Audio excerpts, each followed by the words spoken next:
All right, we're gonna see if my video thing's been so weird lately.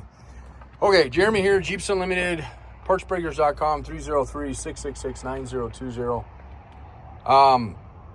This is gonna be a little bit of an odd video, maybe for those of you who just kind of follow along with us and wonder what the heck I'm talking about these days. 99 Jeep Wrangler, absolutely gorgeous. It's going to be for parts. It's a nice, clean, rust-free, accident-free, nice hard top doors. Oh, I forgot we had black. I got to tell Megan that. Totally spaced. We had another set of black doors. Somebody called them this morning, and I thought only set we had was a pair off of a Rhino line one. So this will be a nice set for somebody. Anyway, back to the main thing here. So when it comes to reliability, of course I'm getting a call. When it comes to reliability and stalling and intermittent issues or idle issues or blah, blah, blah on a Jeep Wrangler TJ, specifically these OBD2, these early OBD2, I would say up to 02, they're pretty simple systems. There's not a lot to them. But the main thing is making sure that the way it was designed and intended is still intact, at least for the most part. And the moment I open somebody's hood and they're telling me they have reliability or stalling or intermittent misses or whatever, and I open their hood and I see a whole bunch of crap in them that shouldn't be in there, and not only is it a whole bunch of crap that shouldn't be in there, but it really wasn't installed even remotely like it should have been installed. I'm like, okay, before we do anything else on this thing, to even diag this thing, and we have a phenomenal tech here. I mean, we call him our Rain Man. With diagging stuff, with building engines, stuff like that, I mean, he's really our hardcore guy when it comes to this stuff. But before we even get into it, we go into the basics, right? And I'm not talking about the breather being off the tube here. I mean, that should be there. I mean, it shouldn't be just venting there. But I'm talking about, you know, if there's lights on it, if there's accessories on it, if there's intakes on it, and just going through. And then we have to really go through and make sure that stuff was installed right and it's not causing the issue of whatever the customer is complaining of. So this one kind of got brought to us because the customer had well, it's not our customer, it's a shop we're working with, and he's dealing with it, and it's electrical, possibly ECM. It's hard to say, but you know, they're throwing a lot of times with Jeeps, it's easy to go on the forums and everybody said it was ECM, so let's throw an ECM at. Those ECMs are pretty reliable. There's only a few things that happen on those usually. I mean, people can fry them by installing a battery backwards, jumping them wrong, not having proper grounds. There's a few things like that. But overall, if nothing like that's happened, that ECM is probably the most reliable ECM that they made for the generation of Wranglers in general. Occasionally I'll see somebody, especially on the later ones, where they're driving down a washboard road or something and it stalls out. And that can be a couple things. It can be the ECM, but oftentimes it's the plugs that are going into them. Again, without seeing the Jeep. So in this case, I haven't talked to the customer. Megan's been working with the customer trying to help him out, but I asked them to send some photos, and immediately I noticed there was some things going on with fuel that will greatly affect one of these fuel injected computerized systems and whatnot. So, I mean, you notice there's insulated fuel line here. This is the way it should look to your fuel rail.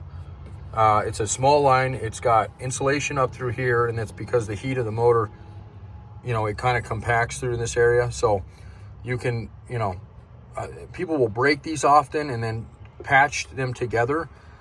This is a pretty simple connector, just a fuel quick connect with the little safety thing over it or whatever they call those. But that's really what it should be. There shouldn't be anything else. Putting hose clamps on them and just trying to throw on any, you know, if you get too small a size, too big a size, that will affect how they run greatly. And the video and the photo I seen, there was a big old fuel filter sitting here like an old school, you know, V8 would have had. You know, it's I'm not an engineer, but I'll tell you, the more surface area you have in this under this hood with like a fuel filter is bad. I mean, it's just going to absorb way more heat. Because these are computerized, they measure fuel temps. And if that fuel temp's getting too hot, like they did in the old stuff where they almost vapor locked, it will definitely, you know, lean back, it will cut things out, and you'll get some reliability. So before I would get into that thing any more than you already are, I would start going, I would, get with the customer and say, look, we're going to go back and we're going to go through this harness. Unfortunately, this harness is loomed up very tightly, so it's a little hard to get into these. I mean, it's not hard, you just have to peel everything back, but it becomes a mess. And I would be starting to look at least there, and then getting the fuel line fixed. If you need a fuel line, we have those. That way, I noticed ECM, there was some caps missing over there. Maybe that was to do some testing. I often see when people test those, especially when they poke them, they can loosen the wires, so there could be some issues there. They'll pull the pins. They won't all the way all of a sudden seat when you're sitting there prodding on them. It can jar some things loose on them. So I would get that stuff all wrapped up, and then I would go kind of loosely through the harness and just see, does it look like there's electrical tape anywhere? And if there is, you can tell factory tape. It's this kind of stuff back here. It's not really tape, but it's just kind of like this ribbon tape they use. I mean, I guess it's tape, but you can tell electrical tape. None of this is all factory. If I see nice, bright, shiny black tape, or this has almost no, it's almost like paper-like.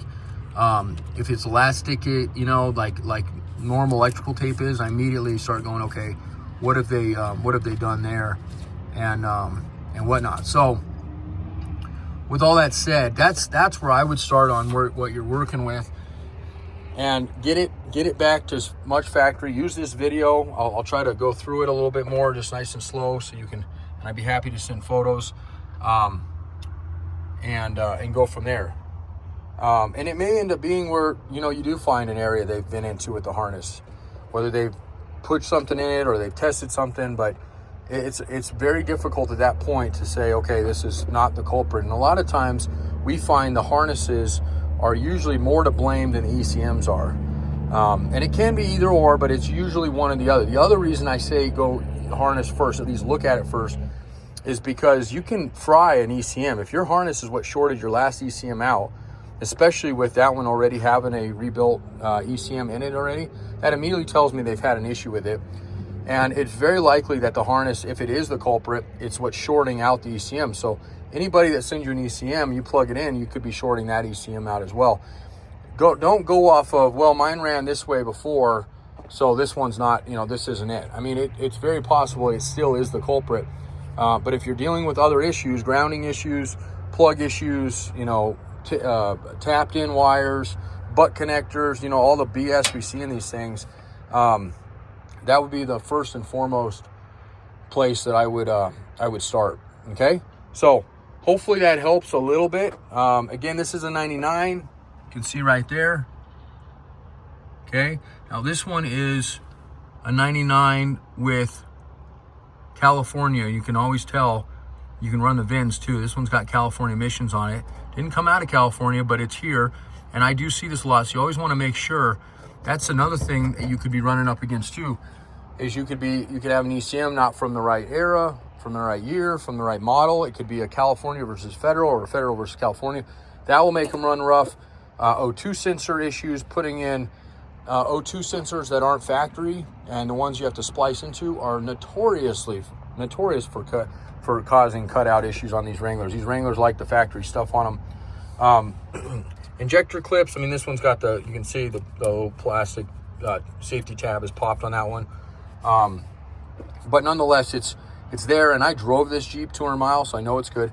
This harness is an auto manual harness, meaning it's manual right now, but they provision these harnesses at the same part number, okay, for an auto and a manual. There's no difference on the part numbers on them. There is a difference from 4-cylinder, 6-cylinder, and there is a difference from Cali to federal. So those are differences on them. But the actual automatic to a manual, or manual to an automatic, if you look it up in the old school Jeep books that are super hard to find, the part number for an auto and a manual, there is no difference. They share the same. So so this one would work technically, but before, again, I threw a harness at something, I would definitely go through, get everything else fixed, get that fuel line back to normal, get that fuel filter out of there and back at the place it should be in, and go from there.